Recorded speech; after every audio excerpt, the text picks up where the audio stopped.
qui nous montre justement un homme qui s'appelle Asaph, qui également a été amer contre Dieu, qui avait une incompréhension de la manière dont Dieu agit, et qui ne comprenait pas pourquoi les choses se passaient ainsi.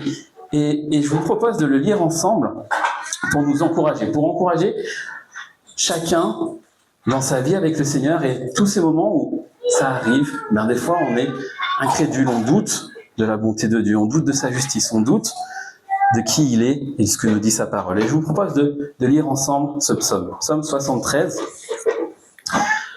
Je vais lire, vous pouvez suivre avec moi sur l'écran, psaume 73, psaume d'Asaph. Oui, Dieu est bon pour Israël, pour ceux qui ont le cœur pur. Toutefois, mon pied allait trébucher, mes pas étaient sur le point de glisser, car j'étais jaloux des vantards en voyant le bien-être des méchants. Rien ne les tourmente jusqu'à leur mort, et leur corps prend de l'embonpoint. Ils n'ont aucune part aux souffrances humaines. Ils ne sont pas frappés comme le reste des hommes. C'est pourquoi ils se parent de l'orgueil comme d'un collier. La violence les enveloppe comme un manteau. Leurs yeux ressortent dans un visage plein de graisse. Les mauvaises pensées de leur cœur débordent. Ils ricanent et parlent méchamment d'opprimés. Ils profèrent des discours hautains. Leur bouche s'attaque au ciel et leur langue balaye la terre. Voilà pourquoi son peuple se tourne de leur côté. Il boit leurs paroles avidement comme de l'eau. Et il dit, comment Dieu pourrait-il savoir? Y a-t-il de la connaissance chez le Très-Haut? Voici comment sont les méchants, toujours tranquilles, ils augmentent leur richesse. C'est donc pour rien que j'ai purifié mon cœur et que j'ai lavé mes mains en signe d'innocence. Chaque jour, je suis frappé. Tous les matins, je suis repris. Si je disais je veux parler comme eux, alors je trahirais tes enfants. Quand j'ai réfléchi pour comprendre cela, la difficulté a été grande à mes yeux, jusqu'au moment où je suis entré dans le sanctuaire de Dieu et où j'ai prêté attention au sort final des méchants. Oui, tu les places sur un terrain glissant, tu les fais tomber dans la ruine. Et voilà, en un instant, ils sont détruits, ils ont disparu, anéantis par l'épouvante. Comme un rêve qui se dissipe au réveil, Seigneur, à ton réveil, tu repousses leur image. Lorsque mon cœur était aigri et mes reins transpercés, j'étais idiot et je ne comprenais rien. J'étais devant toi comme une bête. Cependant, je suis toujours avec toi. Tu m'as empoigné la main droite, tu me conduiras par ton conseil, puis tu me prendras dans ta gloire.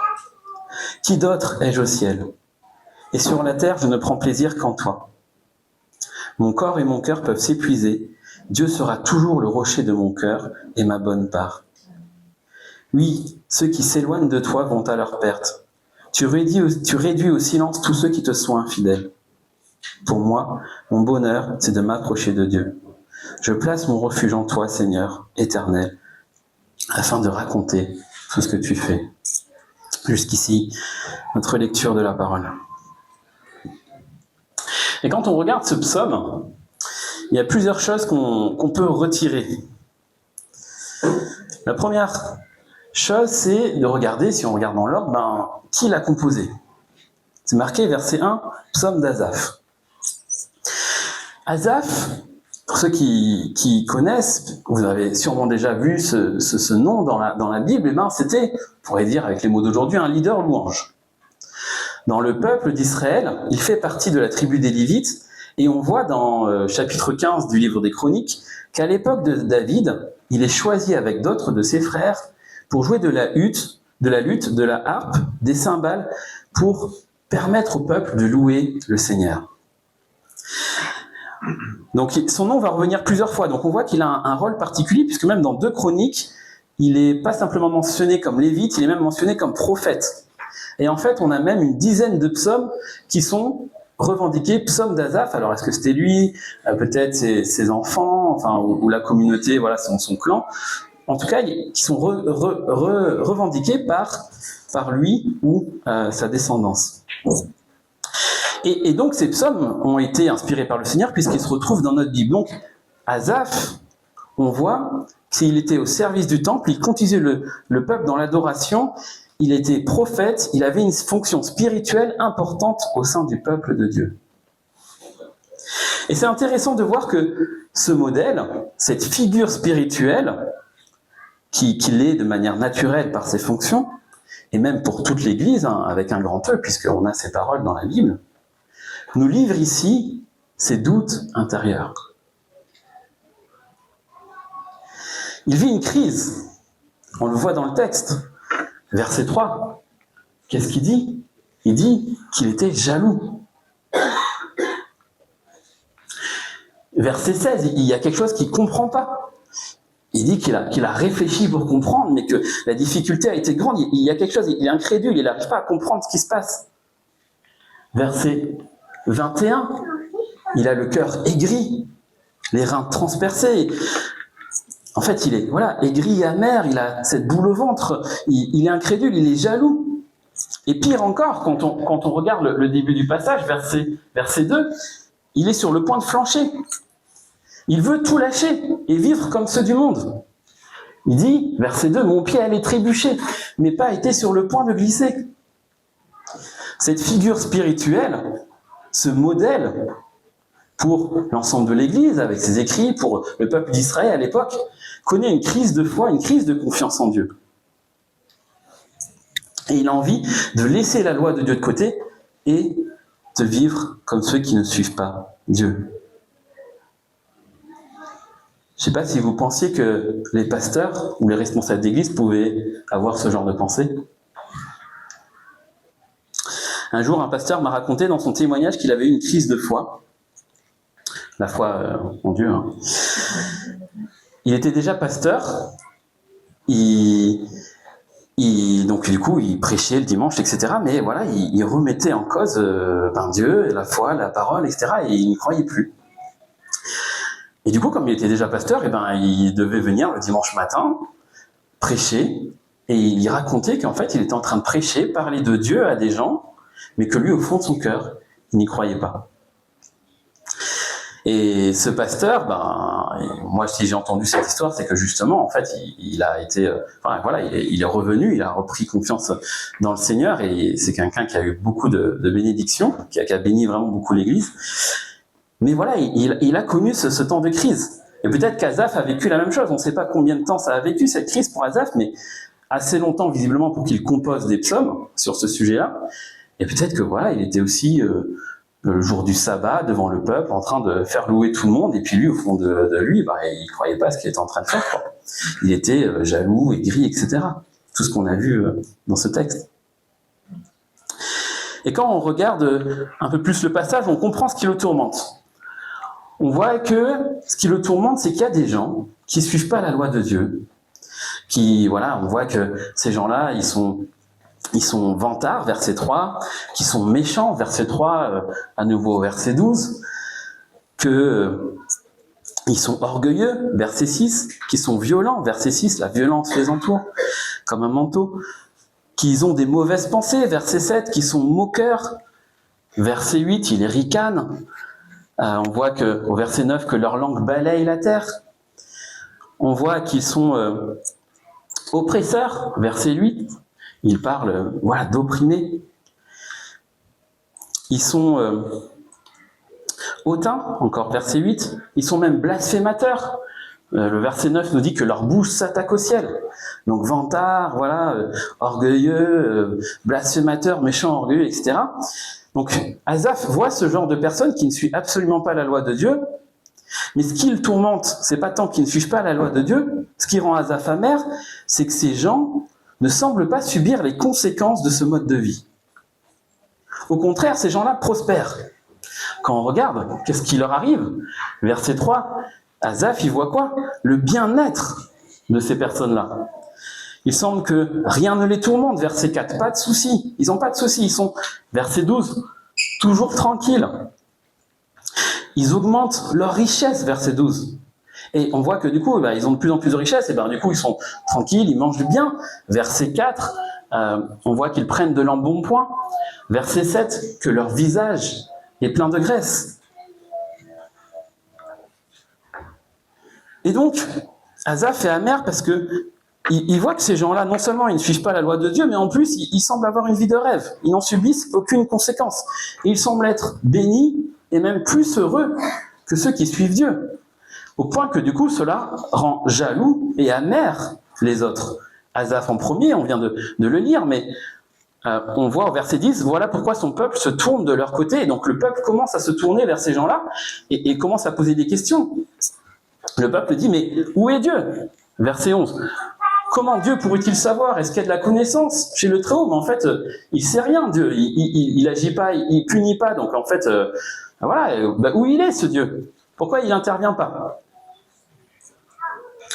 Verset 13, verset 14, au point d'arriver à un point où le peuple commence à dire, mais c'est donc pour rien que je suis la loi de Dieu. C'est donc pour rien que j'ai purifié mon cœur et que j'ai lavé mes mains en signe d'innocence. Chaque jour, je suis frappé, tous les matins, je suis repris. Moi, je souffre, mais c'est pour rien. Moi, je cherche à suivre la loi de Dieu, mais c'est pour rien. Eux sont bénis, et moi, je suis là à suivre ta loi. Et moi, je suis repris, moi, je souffre, alors qu'eux sont bénis. À quoi ça sert que je fasse tout ça ? Asaph est dans l'amertume. Il a perdu confiance dans la bonté de Dieu pour ceux qui le suivent. Il a perdu confiance dans la justice de Dieu, un Dieu qui visiblement ne fait pas justice. Asaph est incrédule, il a une crise de foi.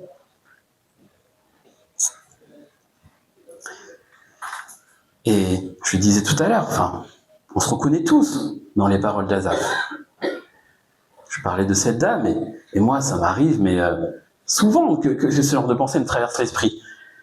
Un soir, j'étais à une station-service pour prendre de l'essence, il est très tard, il était 11h30 du soir, il y avait quasiment personne, donc il y a juste une voiture qui venait de partir, et j'arrive, et je veux prendre de l'essence, et je vois qu'en fait, il y a marqué que je peux décrocher le pistolet et me servir. Et je pense que la personne avant moi, en fait, avait cru peut-être sa carte n'était pas passée, et du coup, elle était repartie, mais je pouvais me faire mon plein gratos, 70 balles de plein, franchement, ça donnait envie, quoi. Mais voilà, j'essaye de suivre la loi de Dieu, je me dis, non, c'est du vol, donc je raccroche le pistolet, et voilà, je fais différemment. Mais quelles conséquences ça aurait eu dans ma vie ? Rien, au contraire, j'aurais gagné 70 € de plein. Personne ne l'aurait vu, j'étais pas en tort, c'est la personne, elle est partie, c'est sa faute. Voilà, quoi, mais ça coûte des fois de vouloir être chrétien, et puis, par exemple, quand j'ai envie de regarder les matchs de Ligue des Champions, faut payer 500 € par an, 40 € par mois, un abonnement. Moi, j'ai pas cet argent-là, donc je le fais pas. Et puis, les soirs de Ligue des Champions, je regarde pas mes matchs, quoi. Alors que qu'est-ce que je pourrais faire ? Je pourrais aller sur Google, taper site streaming gratuit et en déclic, comme je faisais quand j'étais étudiant à l'époque, je pourrais regarder les matchs. Jamais eu de lettre d'Adopi ni de policier qui a toqué à ma porte.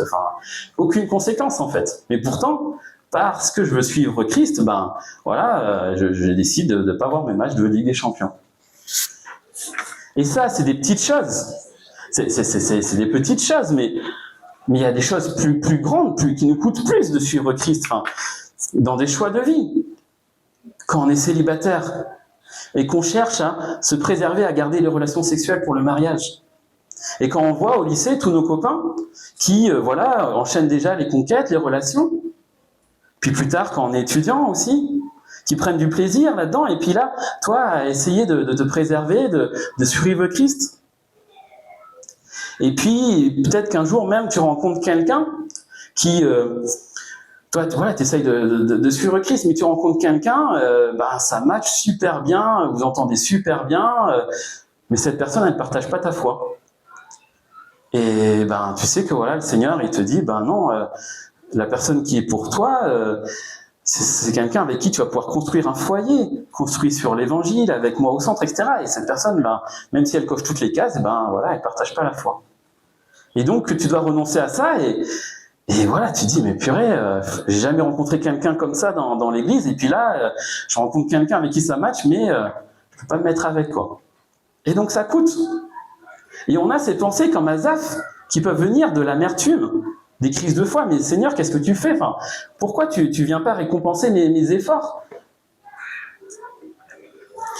Pensons à ce missionnaire qui depuis des années vit pour le Seigneur, et puis tout d'un coup il apprend que sa femme a un cancer. Voilà, ces personnes qui sont dans l'église, fidèles, etc. Et puis tout d'un coup, leur fils qui meurt dans un accident de voiture. Pourquoi, Seigneur, tu permets cela?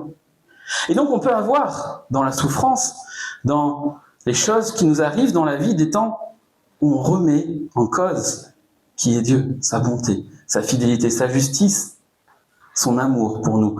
Et avoir envie de changer de direction.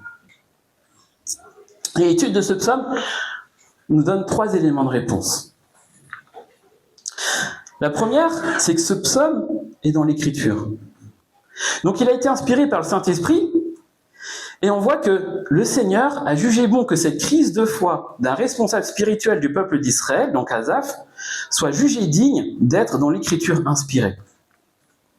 C'est que, par conséquent, le Seigneur a aucun problème avec ces questions-là. Il n'a pas peur de ces questions, il n'a pas de réponse à ces questions-là. Au contraire, le fait que ce psaume soit dans l'Écriture inspirée est une invitation à venir lui parler, à venir lui montrer ces questions-là, comme elles sont dans l'Écriture, comme l'a fait Asaph. On peut venir au pied du Maître, au pied de l'Éternel, lui apporter cette incrédulité, cette crise de foi. Seigneur, pourquoi ceux qui ne te connaissent pas vivent pas toutes ces difficultés, et moi qui te suis, tu m'envoies ces choses dans ma vie?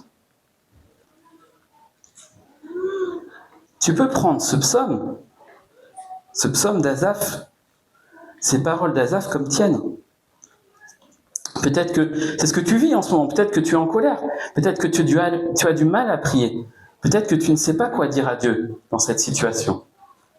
Et bien justement, tu peux verbaliser ces choses à Dieu, tu peux même tout simplement te baser sur ce psaume, le lire à voix haute et poser ces questions au Seigneur, comme l'a fait Asaph, comme l'a fait le peuple d'Israël, versets 13-14.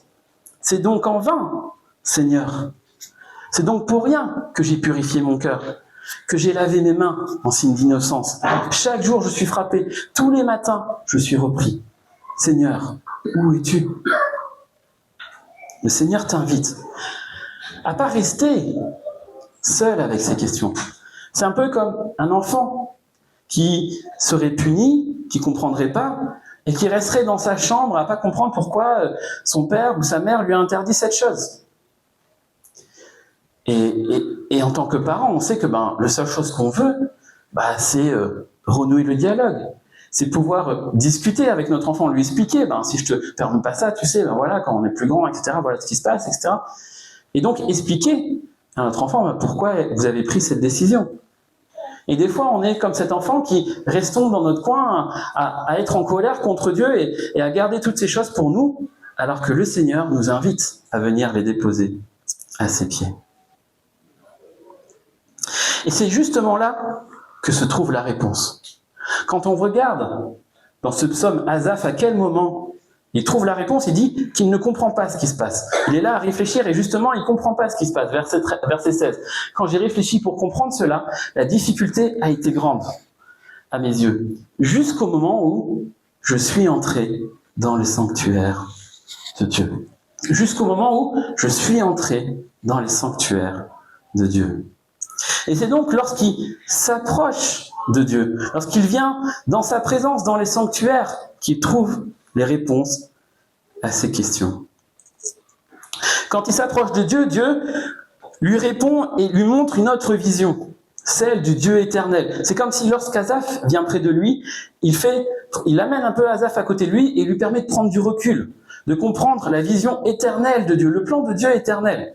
Et du coup, Asaph va pouvoir remettre en perspective ce petit moment qui lui prenait la tête dans sa vie quotidienne, où il voit les autres qui prospèrent, avec ce qu'il va évoquer derrière, au verset 17, quand il est rentré dans le sanctuaire, quand il est rentré dans la présence de Dieu, qu'est-ce qu'il voit? Il comprend le sort final des méchants. Il comprend la vision éternelle, le plan complet. Dieu change son regard pour lui donner son regard à lui, le regard de l'Éternel sur la situation. Et il comprend du coup que lui qui, vous vous rappelez, on avait vu, il disait que son pas allait trébucher, qu'il était sur le point de glisser, et en fait il comprend que ceux qui sont réellement en train de glisser, c'est pas lui. c'est ces personnes-là. Verset 18, oui, tu les places sur un terrain glissant, oui, tu les fais tomber dans la ruine. Et donc, Dieu lui donne les vraies lunettes, la bonne compréhension de la situation. Lui, il croyait qu'il était en train de glisser, mais en fait, ceux qui sont en train de glisser, c'est eux. Ceux qui vont connaître la justice pour le mal qu'ils font. Ils sont oppresseurs, rappelez-vous, blasphémateurs, etc. Méchants, vantards, orgueilleux, etc. Ceux qui vont connaître la justice, c'est eux.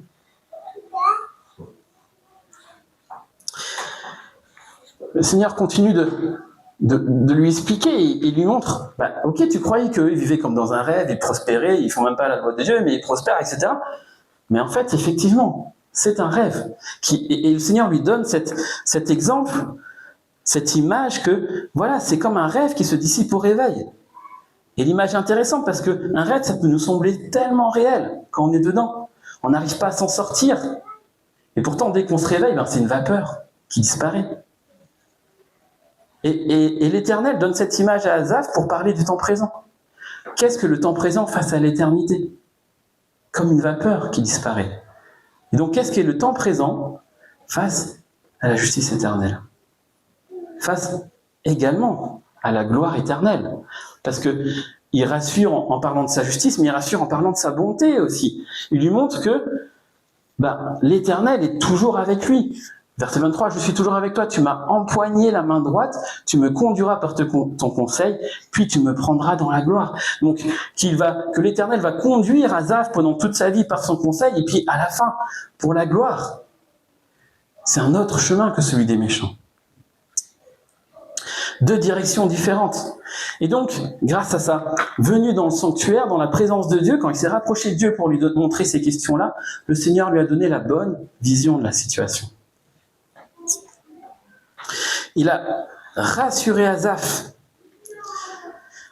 de sa bonté, de sa justice. Et ce qui est intéressant, c'est que Dieu n'a pas répondu à sa question précise. Pourquoi actuellement les méchants prospèrent? En fait, Dieu pourrait faire justice dès maintenant. Dieu n'a pas répondu à cette question-là. Il n'a pas expliqué à Asaph pourquoi il ne fait pas justice maintenant. Mais par contre, il lui a donné la bonne réponse dont il avait besoin. Il avait besoin, Asaph, de se rappeler que Dieu était effectivement juste et bon envers lui. Qu'il allait faire justice en son temps et que c'était un Dieu bon pour ceux qui le craignent, pour ceux qui suivent sa loi. Donc Dieu le rassure, le réconforte et lui donne les réponses dont il avait besoin. Venir dans la présence de Dieu, voilà la solution quand nous sommes en crise. Pour Asaph, c'est facile. C'était aller au tabernacle ou au temple. Mais pour nous, qu'est-ce que ça veut dire? C'est simplement prendre un temps avec l'Éternel, prendre un temps avec sa parole, un temps particulier avec lui.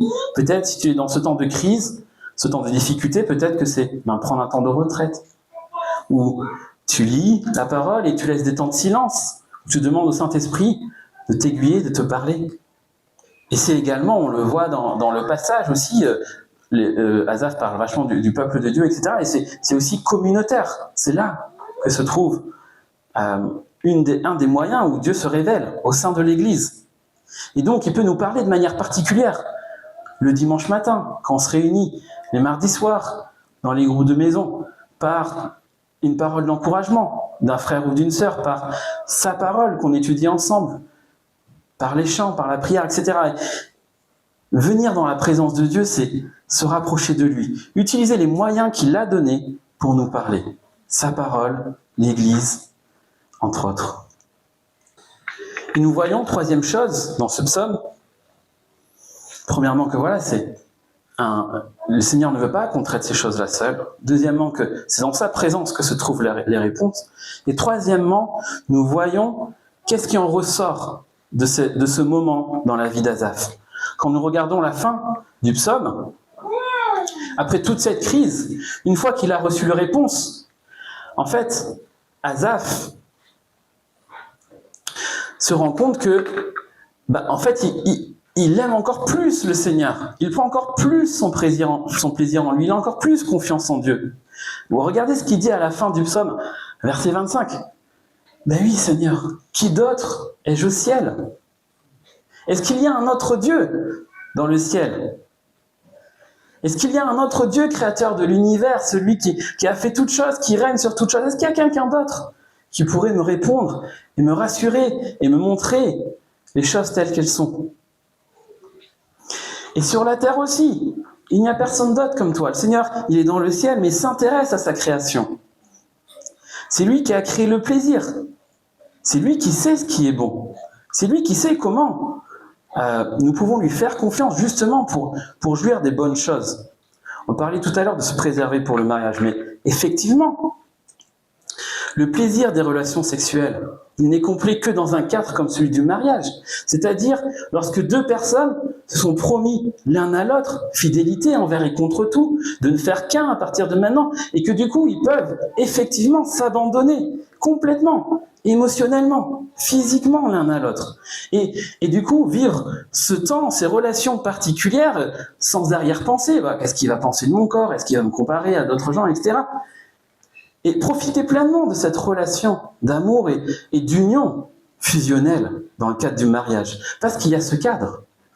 Et même ensuite, sans parler même de la suite, de ce qui peut découler de ces relations, notamment des enfants. Et le cadre du mariage vient aussi sécuriser la vie de ces enfants. Et donc, le Seigneur qui a créé le mariage, il a créé les relations sexuelles, et il sait c'est dans quel cadre on peut prendre ces choses et comment on peut vraiment jouir du plaisir qu'il a créé. Le Seigneur est bon, et il n'a pas mis des règles de manière sadique. C'est justement le mode d'emploi pour jouir des bonnes choses de la vie. Et donc, c'est ce que comprend Asaph, qui doit très ciel, et sur la terre je ne prends plaisir qu'en toi. Mon corps et mon cœur peuvent s'épuiser, Dieu sera toujours le rocher de mon cœur et ma bonne part. Oui, quand Asaph a une crise, vers qui il se tourne? Vers l'Éternel. Et c'est quelque chose d'intéressant à se rendre compte, c'est qu'en fait, ces gens méchants, c'était la vision d'Asaph, mais en vrai, eux aussi, ils vivent des crises. En réalité, tout le monde, si vous parlez avec vos voisins, en fait, tout le monde vit des choses très difficiles dans sa vie. Et du coup, la question, c'est vers qui on se tourne quand ces choses-là arrivent dans nos vies. Lorsqu'on n'a pas le Christ, vers où trouve-t-on l'énergie d'avancer? On va le puiser ailleurs, dans un but, une idéologie, un idéal de vie, dans les biens matériels, les plaisirs ou des dérivatifs, des choses qui vont nous permettre de détourner le regard de nos soucis, la cigarette, l'alcool, la fête, la télé, le téléphone, les drogues, etc. On va chercher à puiser cette énergie de vie ailleurs pour affronter les difficultés. Mais quand on a le Christ, Asaph vient de vivre cette crise et se rappelle qu'en fait, c'est lui le rocher de son cœur. C'est lui sa bonne part. Et il conclut, on l'a lu en introduction de ce culte, pour moi, mon bonheur, c'est de m'approcher de Dieu. Voilà la conclusion d'Asaph, après ce temps de crise. C'est d'être encore plus proche du Seigneur, de trouver encore plus son plaisir en Dieu. Pour moi, mon bonheur, c'est de m'approcher de Dieu. Notre bonheur, c'est de nous approcher de Dieu. Ce psaume nous montre à quel point la relation avec Dieu est centrale dans la vie d'un être humain. C'est lui qui a les réponses, même lorsque nous ne comprenons pas. C'est lui qui peut nous expliquer ce qui se passe. Et c'est en lui que se trouve le bonheur, la juste manière de vivre les choses.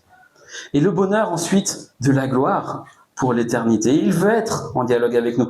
Ne soyons pas comme cet enfant, on a vu cette image tout à l'heure, qui refuse ce dialogue. Au contraire, il veut nous amener avec lui, nous réconforter, nous montrer qu'il est un Dieu juste et bon, qui veut prendre soin de nous.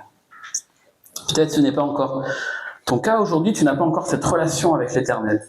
Et je t'invite à prendre ce psaume comme une sorte de bras grand ouvert de l'Éternel pour te dire, oui, je suis un Dieu juste et bon qui veut prendre soin de toi. Et je t'invite à faire ce chemin avec moi. Ce chemin nous a été ouvert par le Christ. Pour conclure ce temps de prédication, nous allons nous rappeler ce que Christ a fait à la croix.